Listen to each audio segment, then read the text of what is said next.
It is with a heavy heart that we share the news that the bodies of 6 Israeli hostages, who were all taken hostage alive by Hamas during the October 7th massacre and murdered in Hamas captivity, were recovered from inside a tunnel in Rafah and have been brought back to Israel.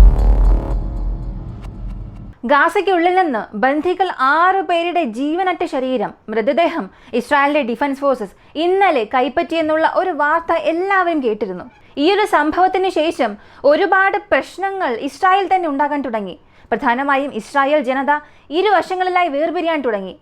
ഒരു വശം പറയുന്നത് എത്രയും പെട്ടെന്ന് നിങ്ങൾ ഒരു സമാധാന ചർച്ചയിലൂടെ ഈ ബന്ധികളെല്ലാം ബാക്കിയുള്ള ബന്ധികളെല്ലാം തിരികെ കൊണ്ടുവരണമെന്ന് ഒരു സമ്മർദ്ദം ഈ ഭാഗത്ത് അധികമായി കൊണ്ടിരിക്കുമ്പോൾ മറ്റൊരു വശം പറയുന്നത് സമാധാന ചർച്ചയ്ക്ക് ഇനി ഇവിടെ യാതൊരു ഇടവുമില്ല. 6 പേരെ നഷ്ടപ്പെടുത്തിയതിനു ശേഷവും ഇസ്രായേൽ എന്തിനു വേണ്ടിയാണ് കാത്തിരിക്കുന്നത്? ഗാസയെ മൊത്തത്തിൽ നമ്മുടെ നിയന്ത്രണത്തിലേക്ക് കൊണ്ടുവരിക എന്ന് ഇസ്രായേൽ സർക്കാരിൽ തന്നെ ഒരു വലിയ സമ്മർദ്ദം ചെലുത്താൻ തുടങ്ങിയിട്ടുണ്ട്. ഇതിനിടയിൽ വെസ്റ്റ് ബാങ്കിനടുത്ത് ഇന്ന് രാവിലെ ഇസ്രായേലിലെ 3 പോലീസ് ഉദ്യോഗസ്ഥർ കൊല്ലപ്പെട്ടു. ഇസ്രായേലിൽ ഇപ്പോൾ ഈ സംഘർഷാവസ്ഥയെല്ലാം അധികമായി കൊണ്ടിരിക്കുകയാണ്. ഈ 6 പേരെയും വീണ്ടെടുക്കുന്നതിന് മുൻപുണ്ടായിരുന്ന സാഹചര്യങ്ങളെക്കാൾ ഇപ്പോൾ പ്രശ്നങ്ങൾ ഇസ്രായേൽ സർക്കാരിന് വർദ്ധിക്കുകയാണ്. ഇവയെല്ലാം ഈ വീഡിയോയിലൂടെ വ്യക്തമായി അറിയാം.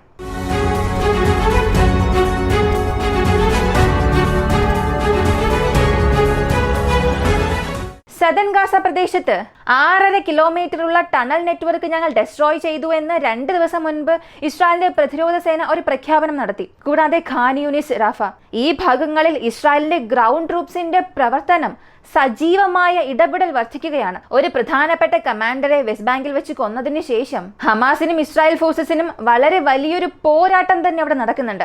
ഗ്രൗണ്ട് ലെവലിൽ ഇങ്ങനെ ഒരു പ്രശ്നം കഴിഞ്ഞ 3 മാസത്തിനിടയ്ക്ക് എപ്പോഴും നടന്നിട്ടില്ല എന്ന രീതിയിലാണ് ഇപ്പോൾ നടക്കുന്നത്. സാധാരണ വ്യോമാക്രമണമാണ് ഇസ്രായേൽ ചെയ്യാറുള്ളത്. എന്നാൽ ഇപ്പോൾ ഇസ്രായേലിന്റെ ഗ്രൗണ്ട് ഫോഴ്സസ് ഗാസയ്ക്കുള്ളിൽ വലിയൊരു ആക്രമണം നടത്തുന്നു. ഇതിന് ഇസ്രായേലിന് നേട്ടം ലഭിക്കുന്നുണ്ട്. പ്രധാനമായും ഖാൻ യൂനിസ് പ്രദേശത്ത് നിന്ന് ഞങ്ങൾ പിന്മാറാൻ പോകുന്നു എന്ന ഒരു പ്രഖ്യാപനം വരുന്നതിന് മുൻപ് പല കിലോമീറ്റർ നീളമുള്ള ഒരു ടണൽ നെറ്റ്വർക്ക്, 6.5 കിലോമീറ്റർ അതിന്റെ ഒരു ഭാഗം മാത്രമാണ്, അതിന്റെ ഫൂട്ടേജസ് എല്ലാം അവർ റിലീസ് ചെയ്യുന്നു. അപ്പോൾ ഇസ്രായേൽ ഗാസയ്ക്കുള്ളിൽ എന്തോ ഒരു വലിയ കാര്യം ചെയ്യാൻ പോകുന്നുവെന്ന് ലോകത്തിന് മനസ്സിലായി.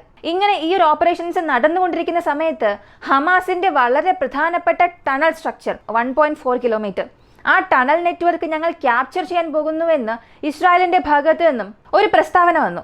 അതായത് ഈ സംഭവങ്ങളെല്ലാം നടക്കുന്നതിന് ഒരു അരമണിക്കൂർ മുൻപ് ഓപ്പൺ സോഴ്സ് ഇന്റലിജൻസിൽ ഇസ്രായേൽ സംബന്ധിക്കുന്ന ഒരുപാട് റിപ്പോർട്ട് വരുന്നു. അടുത്ത അരമണിക്കൂറിൽ മറ്റൊരു സംഭവം ഉണ്ടായി. ഇസ്രായേൽ അവരുടെ ഹോസ്റ്റേജസ് അമേരിക്കൻ ഇസ്രായേലിയൻസ്, റഷ്യൻ ഇസ്രായേലിയൻസ് തുടങ്ങി ഇരട്ട പൗരത്വമുള്ള 2 വ്യക്തികൾ കൂടാതെ 4 ഇസ്രായേൽ പൗരന്മാർ, ഇങ്ങനെ മൊത്തം 6 പേരുടെ മൃതദേഹം ഈ ടണലിനടുത്ത് കണ്ടുപിടിച്ചുവെന്ന് വളരെ ഞെട്ടിപ്പിക്കുന്ന ഒരു വിവരം ഇസ്രായേൽ വിരുദ്ധ മാധ്യമങ്ങളും ഇസ്രായേൽ മാധ്യമങ്ങളും പുറത്തു പറയാൻ തുടങ്ങി. തുടക്കത്തിൽ ഇതിന്റെ ആധികാരികത വളരെ കുഴപ്പം നിറഞ്ഞതായിരുന്നു. എന്നാൽ അല്പസമയത്തിൽ ഇസ്രായേൽ തന്നെ സ്ഥിരീകരിച്ചു, അതെ, ഈ ടണലിന്റെ ഭാഗത്തു നിന്നും ഹമാസ് കൊണ്ടുപോയ 6 ബന്ധികളെ ഞങ്ങൾ വീണ്ടെടുത്തു, മൃതദേഹമായി കണ്ടെത്തി. ഈ 6 പേരെ തിരിച്ചെടുത്തതും ഒരു സാധാരണ കാര്യമായിരുന്നില്ല. ഇവർ ഉള്ള കോർഡിനേറ്റ്സ് ലഭിക്കുകയും ഹമാസിനെയും അവിടെയുള്ള എല്ലാവരെയും ചുറ്റിവളഞ്ഞ് ആക്രമിച്ചുകൊണ്ടിരിക്കുമ്പോൾ ഞങ്ങളുടെ പക്കൽ അകപ്പെടാതിരിക്കാൻ അവർ രക്ഷപ്പെട്ടു പോകാൻ ശ്രമിച്ചു. എന്നാൽ ഞങ്ങൾ ചുറ്റിവളഞ്ഞതുകൊണ്ട് അവർക്ക് രക്ഷപ്പെടാനുള്ള സാധ്യതയെല്ലാം കുറവായിരുന്നു. അതിനാൽ ഹമാസ് ഈ 6 പേരെയും വളരെ ക്രൂരമായി കൊന്നു എന്ന് ഒരു പ്രസ്താവന പുറത്തിറക്കി. 6 പേർ ആരെല്ലാം നോക്കിയാൽ ഹേഷ് ഗോൾബർഗ് പോളിൻ 23 വയസ്സ്, ഇവരാണ് അമേരിക്കൻ ഇസ്രായേലിൽ ഇരട്ട പൗരത്വമുള്ള വ്യക്തി. അടുത്തത് ഏദൻ യെരുഷ്മി 24 വയസ്സ്, ഒരി ഡാനിയോ 25 വയസ്സ്, അലക്സ് ലുബാനോ 32 വയസ്സ്, കാർമെൽ ഗിറ്റ് 40, അൽമോസൽസി 25. ഈ 6 വ്യക്തികളെയും ഒക്ടോബർ മാസം 7-ാം തീയതി ഹമാസ് ബന്ധികളാക്കി. ഇതിനു മുൻപും ഹോസ്റ്റേജസ് ആയ ഒരുപാട് പേർ ഇതുപോലെ മരിച്ചിട്ടുണ്ട്.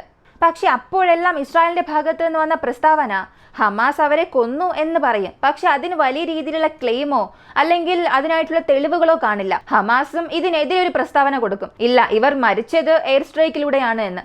എന്നാൽ ഇക്കാര്യത്തിൽ അങ്ങനെ ഒരു സ്റ്റേറ്റ്മെന്റ് ഹമാസിൽ നിന്നും വന്നിട്ടില്ല. ഇസ്രായേലിന്റെ മാധ്യമങ്ങൾ സംസാരിക്കാൻ തുടങ്ങിയത് എന്തിനു വേണ്ടിയാണ് ഈ 6 പേരെയും നിങ്ങൾ മൃതശരീരമായി കൊണ്ടുവന്നതിന് ശേഷവും ഇങ്ങനെ ശാന്തരായിരിക്കുന്നത്? ഈ സ്ഥലത്ത് യുദ്ധത്തിന്റെ അടുത്ത ഘട്ടം നമ്മൾ തീരുമാനിക്കണം. എത്രയും പെട്ടെന്ന് ഗാസയെ മുഴുവനായും നമ്മുടെ നിയന്ത്രണത്തിൽ കൊണ്ടുവരണമെന്ന് ഒരു സമ്മർദ്ദം ഇസ്രായേലിനുള്ളിൽ വളരാൻ തുടങ്ങി. ഇപ്പോൾ ഹമാസിന്റെ പ്രസ്താവനയിൽ പറയുന്നത് ഈ 6 പേരുടെ മരണത്തിന് കാരണം ഞങ്ങളല്ല, ഇസ്രായേൽ മാത്രമാണ്. ഗാസയ്ക്കുള്ളിൽ ഇസ്രായേൽ നടത്തുന്ന ഓപ്പറേഷൻസ് ഗാസയ്ക്ക് പുറത്ത് ഹമാസിന്റെ സംഘടനയ്ക്കെതിരെ അല്ലെങ്കിൽ പാലസ്തീനർക്കെതിരെ ഇസ്രായേൽ ചെയ്യുന്ന ആ മനുഷ്യാവകാശ ലംഘനങ്ങളുടെ ഫലമാണ് ഈ 6 പേരുടെ മരണമെന്ന് അവരുടെ പ്രസ്താവന അവർ നൽകി. ഞങ്ങൾ ഇത് ചെയ്തില്ല എന്നവർ പറഞ്ഞില്ല. ഇസ്രായേൽ ചെയ്തതിന്റെ എല്ലാം ഫലമാണ് ഇതെന്ന് ഇൻഡയറക്റ്റ് ആയ ഒരു കാര്യം പറഞ്ഞു. ഇപ്പോ മരിച്ച ഈ ബന്ധികളുടെ ബന്ധുക്കൾ, കുടുംബാംഗങ്ങൾ, ഇവർക്ക് ജോ ബൈഡൻ ഒരു സ്റ്റേറ്റ്മെന്റ് നൽകി. ഈ കുടുംബത്തിന് അഗാധമായ അനുശോചനം ഞങ്ങൾ അറിയിക്കുന്നു.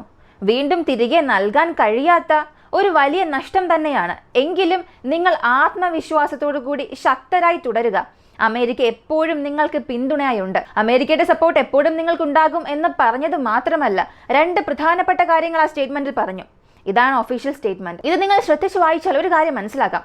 ഒന്നാമത്തേത്, ഹമാസ് ഇതിന് തീർച്ചയായും ഉത്തരം നൽകും. ഹമാസിനെ കൊണ്ട് ഉത്തരം പറയിപ്പിക്കും. രണ്ടാമത്തെ കാര്യം, ഞങ്ങളെ കൊണ്ട് കഴിയുന്ന രീതിയിൽ ഒരു സമാധാന ചർച്ച, പീസ് ടോക്ക് കൊണ്ടുവരാനുള്ള എല്ലാ ശ്രമങ്ങളും നടത്തുമെന്ന് രണ്ടാമത്തെ കാര്യം പറഞ്ഞു. ശ്രദ്ധിച്ചാൽ മനസ്സിലാകും, ഈ രണ്ടും ഒന്നോടൊന്ന് ചേരാത്ത കാര്യമാണ്. ഹമാസിനെ കൊണ്ട് ഉത്തരം പറയിപ്പിക്കണമെന്നുണ്ടെങ്കിൽ അവരെ ആക്രമിക്കണം, തിരിച്ചടിക്കണം. അത് മാത്രമേ ഉള്ളൂ ഒരു വഴി. മറ്റൊരു ഭാഗത്ത് ഒരു സമാധാന ചർച്ച കൊണ്ടുവരണമെങ്കിൽ എങ്ങനെയാണ് ആക്രമിച്ചുകൊണ്ട് ഒരു സമാധാന ചർച്ച കൊണ്ടുവരാൻ സാധിക്കുക? അപ്പോൾ ഈ 2 പ്രസ്താവനയും വൈരുദ്ധ്യം നിറഞ്ഞതാണ്. ഒന്നുകിൽ ആക്രമിക്കണം, അല്ലെങ്കിൽ സമാധാന ചർച്ച. ഈ രണ്ടും ഒരേ സമയം ഒരുമിച്ച് ചെയ്യണമെന്നുള്ളത് വീണ്ടും വളരെയധികം പ്രശ്നങ്ങൾ, അതും ആ ബന്ധികൾക്ക് പ്രശ്നങ്ങൾ ഉണ്ടാക്കുമെന്ന് പലരും അവരുടെ അഭിപ്രായങ്ങൾ പറയാൻ തുടങ്ങി. ഇനി ഇസ്രായേലിൽ നടക്കുന്ന പ്രശ്നത്തിലേക്ക് വരാം. ഇസ്രായേലിന്റെ പ്രതിരോധ മന്ത്രി ഒരു കാര്യം പറഞ്ഞു. ഇസ്രായേലിനുള്ളിൽ ഇപ്പോൾ ഈ ബന്ധികൾ മരിച്ചതിന് ശേഷം സ്ഥിതിഗതികൾ വളരെ മാറിയിട്ടുണ്ട്. ഇത്രയും വേഗം പ്രധാനമന്ത്രി നെതന്യാഹു ഒരു സമാധാന ചർച്ച, സീസ് ഫയർ ഡീൽ കൊണ്ടുവരണം.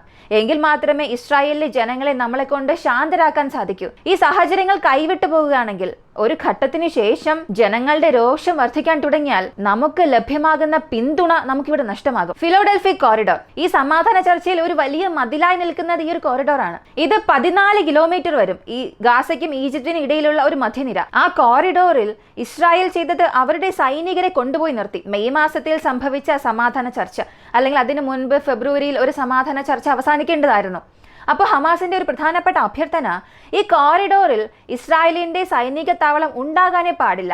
അങ്ങനെ ഉണ്ടെങ്കിൽ ഞങ്ങൾ ഈ സമാധാന ചർച്ചയ്ക്ക് വരില്ല എന്ന് ഹമാസ് അപ്പോൾ അതിനൊരു കാരണമായി പറഞ്ഞ് സമാധാന ചർച്ചയ്ക്ക് സമ്മതിച്ചില്ല. ആ സമയത്ത് ഇസ്രായേലും ഒരുപാട് ഡിമാൻഡ്സ് വയ്ക്കാൻ തുടങ്ങി. അതിനാൽ ഇപ്പോൾ പ്രധാനമന്ത്രി പറഞ്ഞത്, ഈ ഫിലോഡൽഫി കോറിഡോർ വിട്ട് നമ്മുടെ ട്രൂപ്സിനെ പുറത്തേക്ക് കൊണ്ടുവന്നിട്ടാണെങ്കിലും ബാക്കിയുള്ള ബന്ധികളെ രക്ഷിക്കണം.